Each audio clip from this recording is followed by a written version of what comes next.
காலை வணக்கங்கள். நேற்றைய தினம் தொடங்கி இன்று வரைக்கும் சிறப்பாக நடைபெற்று இருக்கக்கூடிய கவிதை கூடுகை கவிதைகளை மட்டுமே கவிதைகள் குறித்து மட்டுமே பேசக்கூடிய ஒரு அரங்காக கவிதையினுடைய உளவியலையும் அதனுடைய உள்ளும் புறத்தையும் பேசக்கூடிய ஒரு ஆழமான அரங்காக இது நடைபெற்றுக் கொண்டிருக்கிறது. அந்த வகையில் நண்பர் பைசலுடைய இரண்டாவது கவிதை தொகுப்பான வாப்பாவின் மூச்சை பற்றி பேசுவதற்காக நான் அழைக்கப்பட்டிருக்கிறேன். அதற்காக தக்கலை கிளைக்கு நன்றி சொல்லி சிறிது உரையாடலை பேசலாம் என்று எண்ணுகிறேன். குமரி மாவட்ட சூழலில் கலை இலக்கிய பெருமன்றம் உருவாக்கிய கவிஞர்கள் அண்ணன் நரசிம்மா சிவகுமார், என்.டி. ராஜகுமார், ஆமி முஸ்தபா போன்றவர்களுடைய கவிதைகள் என்.டி. ராஜகுமாருடைய இரத்த சிந்தனப்பாவை, நரசிவகுமாருடைய வெட்டி முறுப்பு களம், முஸ்தபானுடைய ஊர் நேச்சை, ரசூலனுடைய மயிலாண்டி ஜனகணமன போன்ற கவிதை தொகுப்புகள் எல்லாம் அவர்கள் சார்ந்த பண்பாட்டு தளத்தில் இருந்து சமூகத்தை பார்த்தார்கள், அகத்தை பார்த்தார்கள், புறத்தை பார்த்தார்கள். அந்த நீட்சியில் நண்பர் பைசலுடைய கவிதை தொகுப்பானது அவர் சார்ந்த தொழில் மட்டுமல்ல, அதனூடாக அவர் அனுபவித்திருக்கக்கூடிய வழிகளையும் அது சார்ந்த அவர் அனுபவித்த உளவியலையும் உளவியல் சிக்கல்களையும்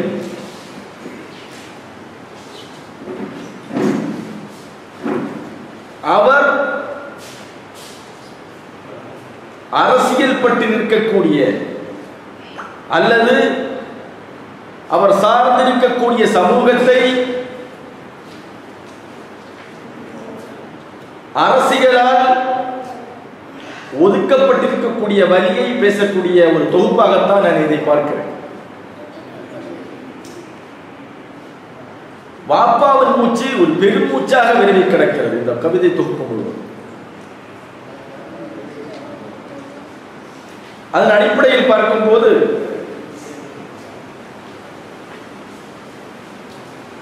நண்பர் பைசல்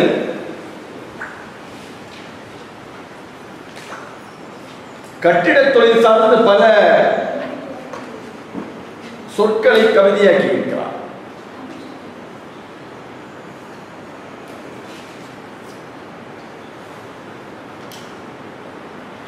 அதில் ஒன்று, ஆழ்கிணற்றில் விஷவாயு தாக்கி இறந்த கந்தனின் சொப்பனங்கள் ஊதி பெருத்து மிதக்கின்றன நீர்மை. நம்ம என்னவோ நினைச்சிட்டு இருக்கோம், ஒரு கட்டிட தொழிலாளி அல்லது ஒரு கிணறு தோண்டக்கூடிய ஒரு தொழிலாளியுடைய மரணம் என்பது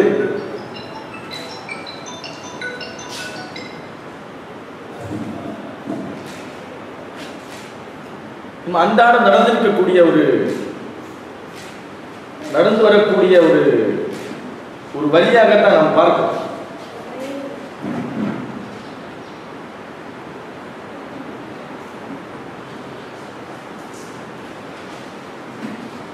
அதுபோல வேறொரு கவிதையை சொல்றாரு,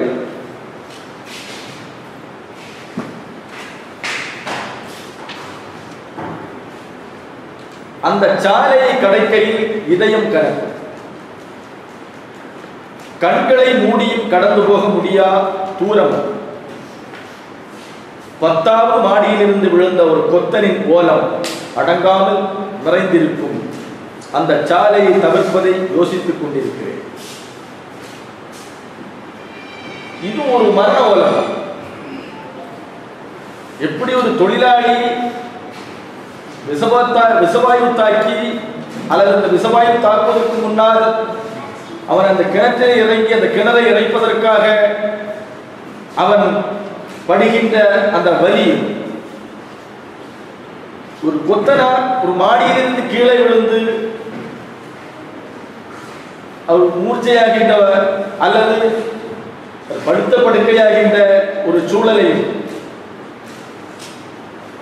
அவர் கடந்து போகின்ற அல்லது ஏதாவது வீதியில் அவர் அனுபவப்பட்டு அல்லது அவர் கண்முன் நடந்த ஒரு நிகழ்வை ஒரு காட்சி படிமமாக இந்த கவிதையின் மூலம் அவர் தருகிறார். அதுபோல வேற ஒரு கவிதையில் கூட தெற்றத் தொடங்கினால் தெற்றிக்கொண்டே இருக்கும். 3 பாடி சென்னல் கிளாம்பு அடிச்சு 2.5 அடிக்கு மேல் தூக்கி வைத்து தன் தூக்கு மறிவு நீர்மட்டம் பார்த்து விட வேண்டும். எதுவும் சரியாக தெரியாத அரை கொத்தன் தூக்கு கட்டையுடன் பெரிய கொத்தனின் முகத்தை மான் போல் பார்த்தான். அவன் முகம் காட்டவில்லை. பரிவு காட்டாத கொத்தனை சபித்துக் கொண்டு தன் தூக்கும் மறைவும் பார்க்க முயல்கிறான். தாய் வீட்டிற்கு மறைஞ்சி செல்லும் ஒரு செங்கல் கட்டோடு மல்லுக்கு நிற்கிறான். தூக்கு பார்த்தால் பழக இன்னும் பல சுவர்களை பைசா கோபுரமாக்க வேண்டும். ஒரு கொத்தனார் ஒரு கட்டிட கலைஞனாக ஒரு ஒரு ஒரு கட்டிட நிபுணராக வருவதற்கான சித்தாள் வேலை பார்ப்பதிலிருந்து அவருடைய ஒரு பேராசிரியர் ஆகணும், முதல் பேராசிரியர் தான் வர வேண்டியது. ஒரு தொண்டனாக இருந்து ஒரு பெரிய தலைவனாக வருவதற்கான சிக்கல்கள், அதுபோல ஒவ்வொரு தொழிலுக்கும் அவர் நிபுணராக அந்த தொழில் சார்ந்து வருவதற்கான சிக்கல்களை இதன் மூலம் அவர் பேசி வருகிறார். அதுபோல அது சார்ந்த வேற ஒரு கவிதையிலும்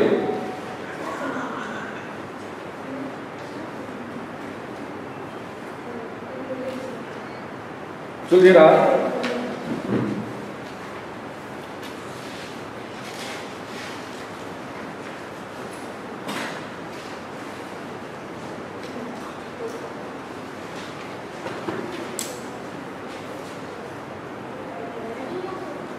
செங்கல்லை எடுத்து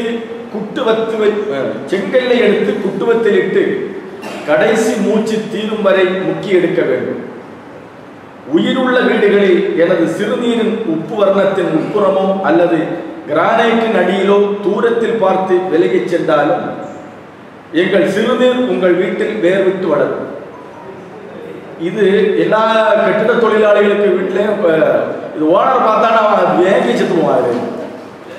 இது எல்லா கட்டிட தொழிலாளிகளும் அந்தந்த வீட்டில் இருந்து செய்யக்கூடிய வேலைகள் தான். இது அழகான ஒரு படிமமாக அது கொண்டு போயிட்டு இருக்காரு. அதுபோல மனம் உடைகிறது பரிதியாக. மரணத்திற்கும் வாழ்விற்குமான இடைவெளியில் அவள் உடையில் தீ ஊற்றினாள். அணைக்க முடியாமல் கதற அணைத்துக் கொண்டிருக்கிறார்கள். அவள் உணர்வு புரியாமல் மெதுவாக அசைகிறது ஊஞ்சல். தீராமல் பார்க்கிறாள். குறைவான தூரத்தில் குறுக்கும் நெடுக்குமாக நடக்கிறாள். இந்த கவிதை இப்படிதான் அவருடைய கவிதைகள் சில இந்த கட்டிடம் சார்ந்த சில விஷயங்கள் அது பயணிச்சுட்டு இருக்கு. அதுபோல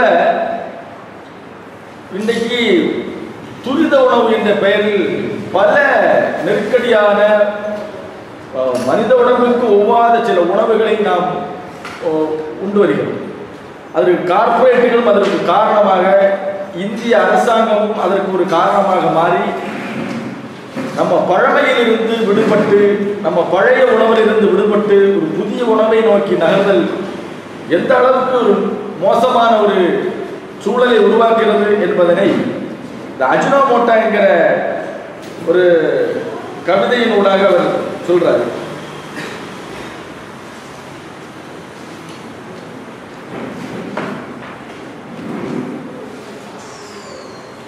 துரித உணவகத்தில் அஜினோமோட்டோவுக்கு மனிதன் ஒருவன் பிறந்தான். அவருடைய எதிர்பாலினத்தை தேடுகின்றான். அணுக்கழிவை உண்டு வளர்த்த ஒரு எதிர்பால் கிடைத்தது. காலையில் வரும் யூரியா பாலாக பொங்கியது வாழ்க்கை. அஜினோவுக்கும் அணுவுக்கும் ஒரு குழந்தை பிறந்தது. பிங்கோ என பெயரிட்டு மகிழ்ந்தான். எந்த அளவுக்கு ஒரு அணுக்கழிவு எந்த அளவுக்கு மோசமானதோ அந்த அளவுக்கு ஒரு மோசமானது அஜினோமோட்டோ என்கிற உணவு. இது அன்றாடம் சமையல் எல்லா ஹோட்டல்களையும், வீட்டில் கூட சில வீட்டுகளில் கூட இந்த உணவு நல்ல உணவு சொல்லிட்டு சமைக்க ஆரம்பிச்சிருக்காங்க. எல்லா திருமண வீடுகளிலும், எல்லா சமையல் கூடங்களிலும், எல்லா உணவகங்களிலும் இது பயன்படுத்தி வருகிறது. இது எந்த அளவுக்கு மோசமானது என்பதை அந்த அணு உலைக்கு அணுக்களுக்கு நிகராக அது பேசுகிறது. ஒரு முக்கியமான ஒரு கவிதையாக நான் பார்க்கிறேன்.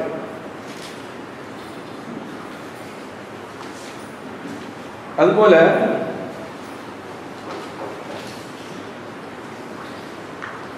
ஒரு குண்டு வீச்சில் அங்கிலம் அங்கிலமாக உடைக்கப்பட்டது நகரம். எங்கும் பிணங்களின் நிழல். பெரும் லாபங்களுக்கு கொல்லப்பட்டவர்கள் ஒரே குழியில் புதைக்கப்பட்டார்கள். புதிய நகரத்தை உருவாக்கினார்கள். புதிய திட்டங்களை, புதிய மனிதர்களை உலவ விட்டனர். ஓலம் மட்டும் நிலை கொண்ட நகரமாக மாறியிருக்கிறது. இது பேசுவதற்கு நிறைய விஷயம். உலகளாவிய ரீதியில ஆதிக்க நாடுகளுடைய தாக்குதல், ஆதிக்க நாடுகளுடைய ஒடுக்குதல் எல்லா நாடுகளிலும் இது விரவி கிடப்பதை நாம் அன்றாடம் பார்த்து கொண்டிருக்கிறோம். அது இந்திய சூழலிலும் அது சமீப காலங்களாக உருவெடுத்து வருகிறதை நாம் உணர முடிகிறது. அதுபோல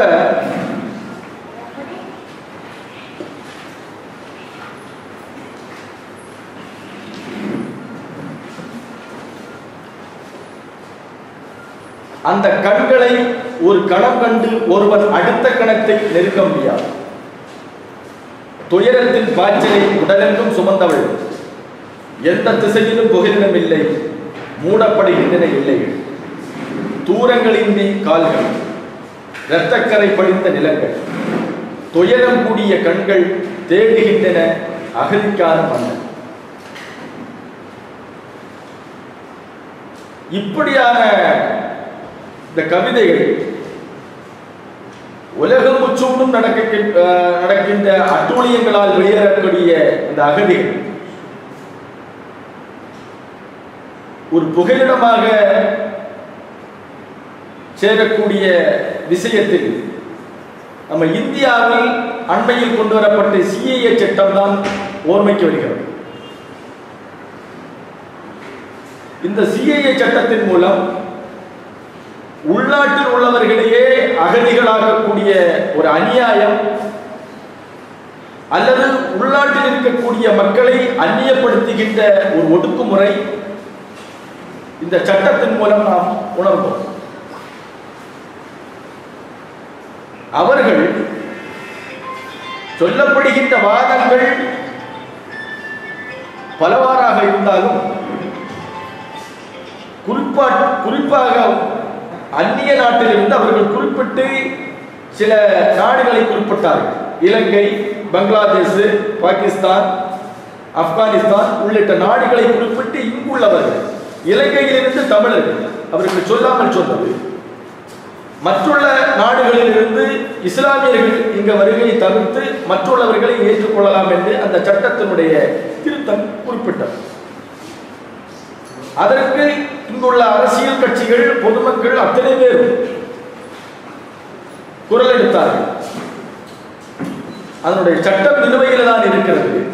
ஆனால் இப்பொழுது ஒரு கேள்வி இருக்கிறது. தற்போது ஆப்கானிஸ்தானில் தலிபான்கள் ஆட்சியை பிடித்திருக்கிறார்கள். அங்கிருக்கக்கூடிய சிறுபான்மையினர்கள் மட்டும் வெளியேறவில்லை. அங்கிருக்கக்கூடிய பெரும்பான்மையினர்களும் இஸ்லாமியர்கள் வெளியேறுகிறார்கள். அவர்கள் எங்கே போய் புகலிடம் தேடுவார்கள்? இந்த கேள்விக்கு தான் எல்லோரும் சேர்ந்து நாடாளுமன்றத்திலும் பொது வெளியிலும் கேள்வி கேட்டார்கள். இதுவரைக்கும் அவர்களுக்கு. ஆனால் இந்த சட்டம் குறிப்பாக முக்கியமாக ஒடுக்கப்பட்டிருக்கக்கூடிய இந்த சிறுபான்மை சமூகத்தை மட்டும்தான் குறிப்பிட்டது என்பதை இந்த கவிதைகள் மூலமாக நாம் உணர முடிகிறது. அதுபோல வாப்பாவுடைய நினைவுகளை பற்றி பேசும்போது வாப்பாவின் மூச்சு காற்றிற்கு தனி ஒரு வாசனை உண்டு. 400-500 சிமெண்ட் மூட்டை, பூச்சி மருந்து, எலி மருந்து, ரசாயன உரம், கம்பி, இரும்பு பட்டை, ஆணிப்பெட்டி, பழப்பெட்டி, பேப்பர் கட்டு, கண்ணாடி பெட்டி, மருந்து பெட்டி என சுமக்கும் மூச்சு விதவிதமான ஒலி கொண்டது, இசை கொண்டது. வெறுமனே சுவாசிக்க மட்டுமே பழக்கப்பட்ட மூச்சுக்களால் சுமை தூக்கும் மூச்சுக்களை அறிய முடியாது. பெரும் சுமையை இறக்கி வைத்துவிட்டு இரவில் அயர்ந்து உறங்கும் மூச்சு குரட்டையாக மாறும். குரட்டை கேட்காமல் இருந்தால் மூக்கருகே சிறு நூலை வைத்து பார்ப்பேன். எந்த அளவுக்கு வாப்பானுடைய அவருடைய உழைப்பு, அவர் மேல் அதன் மூலம் கொண்ட அவருடைய சிநேகம் எந்த அளவுக்கு இருக்கிறது என்பதை அந்த கடைசி வரிதான் நமக்கு மிக உறுத்தலாகவே இருக்கிறது. குரட்டை கேட்காமல் இருந்தால் மூக்கருகே சிறு நூலை வைத்து பார்ப்பேன். அந்த அளவுக்கு வாப்பாக்கு மேல ஒரு சிநேகம். ஏன்னா அவர் ஓடாய் உழைத்து அவர் தருகின்ற அந்த உழைப்பினூடாக கிடைக்கக்கூடிய அந்த கஞ்சிதான் நாம் வாழ்கிறோம். கிருஷ்ணகோபால் கூட அதை நிறைய விஷயங்கள் நிறைய இடத்துல அதை மென்ஷன் பண்ணியிருப்பார். இப்படியான ஒரு நிலையை வாப்பா அந்த உழைப்பை பற்றியும் வாப்பாவுடைய அன்பை பற்றியும் பேசுகிறார். அதே இதுல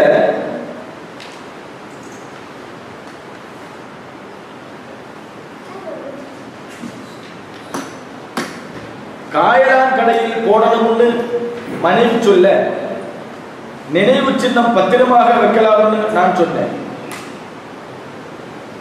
இடத்தை செலுத்து கிடக்குது. இல்ல இதை வச்சு ஒரு கவிதை எழுதுவது வரையாது இங்க கிடக்குது. நினைவுகளை பாதுகாக்கணுங்கிறதுக்கு எந்த அளவுக்கு அவரு வாப்பா யார்? அப்போ அந்த வாப்பாவுடைய நினைவாக நாம் அவருடைய மிச்சம் இருந்தது அவருக்கு அந்த இதுதான் லோடு கேரியர். அதான் வாப்பாவின் லோடு கேரியர். அவர் சிமெண்ட் மூளை சுமக்கக்கூடிய ஒரு தொழிலாளியாக தான் இருந்தார். சைக்கிளில் லோடு போயிட்டு இருக்கக்கூடிய ஆள். அந்த லோடு கேரியரை நினைவு சின்னமாக கடைசி வரைக்கும் வாப்பாவுடைய எந்த அளவுக்கு அவர் வாப்பாவை சிநேகித்தாரோ அதே அளவு அந்த லோடு கேரியரை சிநேகிக்கணும் என்கிறத வந்து இந்த கவிதை மூலமாக அவர் ஒரு நினைவாக அவர் பார்க்கிறாரு.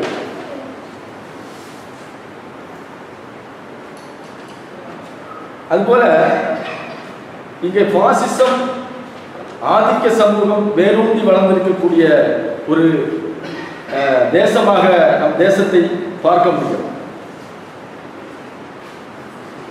அதுல ஒரு கவிதையை முதலில் அழகா சொல்றாரு. ரத்தம் பீரினை துடைப்பதற்கான என் சதையை தேடுகிறது. பசுபூத்திரம் குடிப்பவனின் பூசை அறையில் என் தலை தொங்குகிறது. மொழி பேசும் என் குரல் வழங்கை நொறுக்குகிறார்கள். எங்கே ஓடுவேன் என தெரியவில்லை. ஒரு திசையில் செவ்வியிந்தியனை கொண்டவன், இன்னொரு திசையில் ஆப்பிரிக்கனை திண்டவன். துயரில்லாத ஓர் இடமில்லை. செத்த மாட்டை திண்டான் அவனை கொள். தாவரமே உனை தழுவும் போது அன்பை உணரலாம். நீ கொடுக்கும் உணவில் இவ்வளவு வன்மம் அடங்குகிறதா? என் மொழி பேச உரிமை இல்லை, என் உணவை உண்ண உரிமை இல்லை. மாட்டை அறுப்பவன் கத்திகளை பிடுங்கி பசுவை பூசிப்பவன், தாயின் மார்பறுக்கிறான், குழந்தையின் குஞ்சறுத்து செல்கிறான், தலைவன் சொல்கிறார் யோகா யோகா யோகா. இவ்வளவு விஷயங்களும் உலகளாவிய ரீதியிலும் குறிப்பா நம்ம இந்திய சூழல்ல ரொம்ப மோசமான ஒரு கட்டத்துல நம்ம வாழ்ந்துட்டோம்.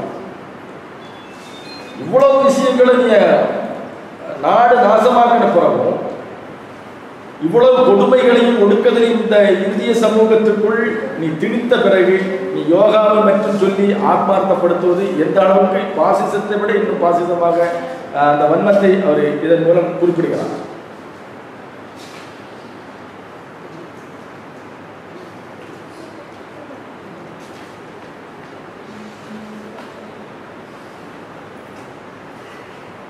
ஊருக்குள் நடக்கும் போது நண்பர்கள் சொன்னார்கள் அல்லும்மா என்று. அப்போது நிகழ்ந்திருந்தது கோயம்புத்தூர் குண்டுவெடி. கடும் வாக்குவாதத்தில் ஒருவர் நீ அல்கொய்தா தானே? அப்போது இரட்டை கோபுரம் தகர்ந்த நேரம். அலைச்சலால் தாடி வளர்ந்திருக்கிறது. ஒருவன் பின்லேடன் என்றான். கவிஞர் ஒருவர் வீட்டில் கைப்பை வைக்கும் போது மனைவி கேட்டார், குண்டு ஒன்றும் இல்லையே. தீவிரவாதி என பலர் பேசுகையில் தூரத்தில் பார்க்கிறேன், காத்திருக்கிறது சாரக்கட்டின் மேல் பூசுவதற்கான சுவர். ஒருவன் அவனுடைய வலிகளை, அவன் சார்ந்திருக்கக்கூடிய சமூக ஒடுக்குதலை, எந்த சிந்தனையும் மற்ற ஒருவன் தொழிலை மட்டுமே கருதி குடும்பத்தை பார்க்கின்ற ஒருவன் அனுபவிக்கின்ற கொடுமை. அரசியல் ஒடுக்குதலானாலும் சரி, சமூக ஒடுக்குதலானாலும் சரி,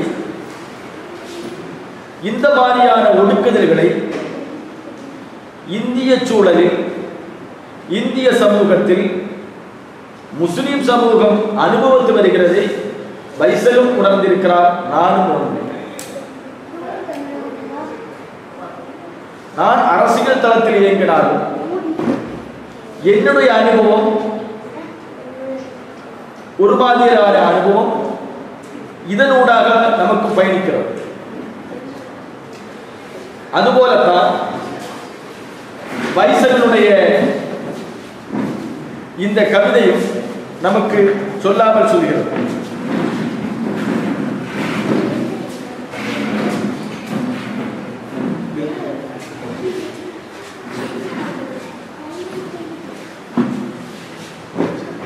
பொது புத்தியில் அறையப்பட்டிருக்கக்கூடிய இந்த வன்மமானது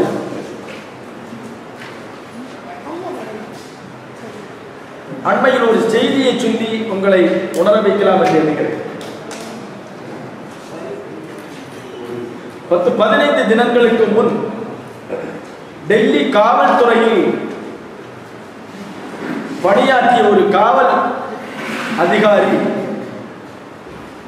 கொடூரமான முறையில் சின்னமாக கொல்லப்பட்டிருக்கிறார். அதற்கு காரணங்கள் பலவாறாக சொன்னாலும் உண்மையான காரணமாக கருதப்படுவது அவள் வேலை பார்த்த நீதிமன்றத்தில் நடந்த ஊழலை வெளிக்கொணர்ந்து சொன்னதால் மட்டுமே அவர் கொல்லப்பட்டிருக்கலாம் என்ற ஒரு கருத்து நிலவுகிறது. என்னுடைய கேள்வி, இவ்வளவு மோசமாக, இவ்வளவு வன்மமாக கொல்லப்பட்ட அந்த சபியா என்கிறவளுக்காக அவள் சார்ந்த சமூகம் மட்டுமே இந்த நீதியில் இறங்கி போராடுகிறது. எந்த அரசியல் கட்சியும் இதுவரைக்கும் அவளுக்காக போராடவில்லை. அண்மையில் தீக்கதிரிலே அந்த செய்தியை மட்டும் பார்த்தேன். தீக்கதிரை தவிர அது சார்ந்த இயக்கத்தை, அந்த அரசியல் இயக்கத்தை தவிர்த்து எந்த கட்சியும் இதுவரைக்கும் குரல் கூட கொடுக்கவில்லை. அப்படி என்றால் இந்திய சூழல் எப்படி இந்த சமூகத்தை பார்க்கிறது?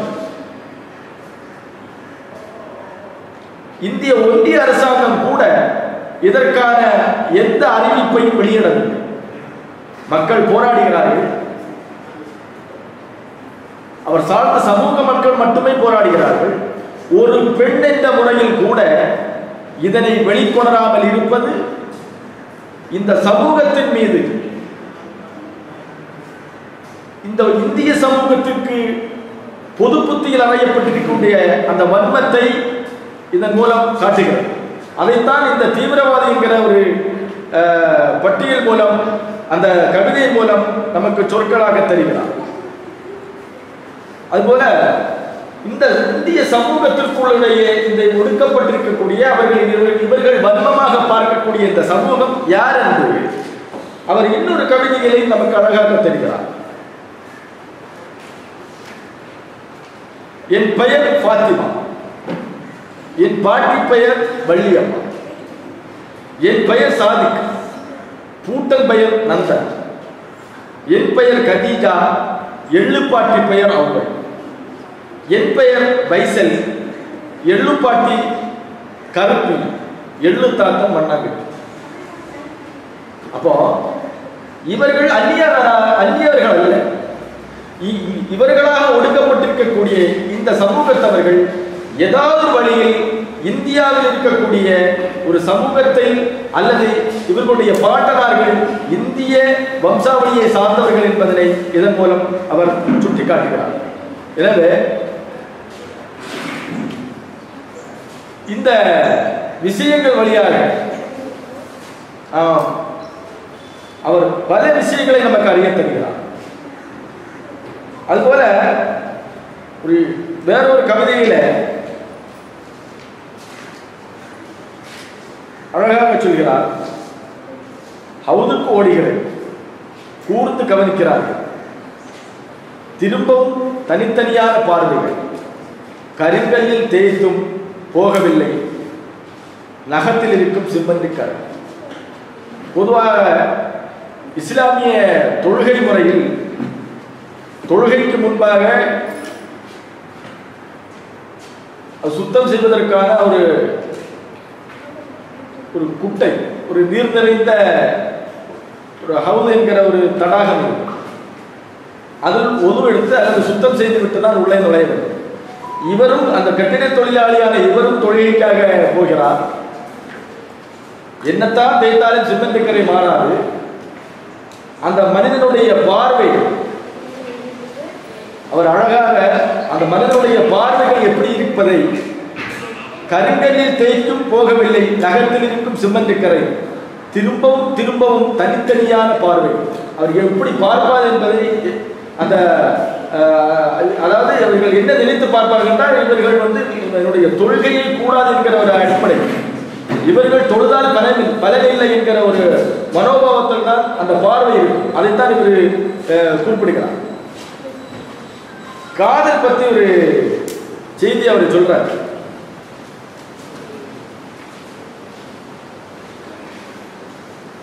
தொடுவதும் விலகுவதுமான விளையாட்டு, உராய்ந்து கொண்டிருந்த கத்தி முனையால் ஒலியுடன் தொடுவது, ஒரு கத்தியும் அரமும் உரச உரச கூறாகி விடுகிறது காதல். இது ஒரு முரட்டு காதல் மாதிரி நம்ம நினைக்கிறோம். ஆனா இது அவருடைய அந்த தொழில் சார்ந்த அந்த உணர்விலிருந்து அவர் இதை பேசுறார். அந்த காதலுக்கு ஒரு புதிய வடிவமாக தான் நான் இதை பார்க்கிறேன்.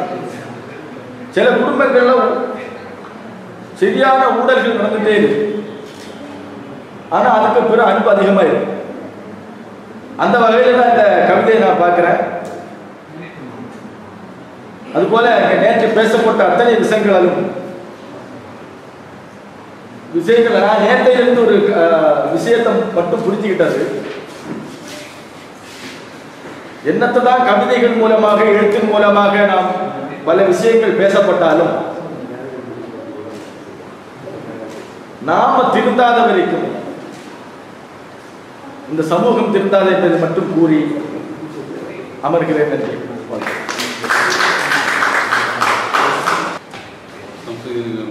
நன்றியை தெரிவித்துக் கொள்கிறேன். கவிதை தொகுப்பு 2 வருடங்கள் ஆகப்படுகிறது.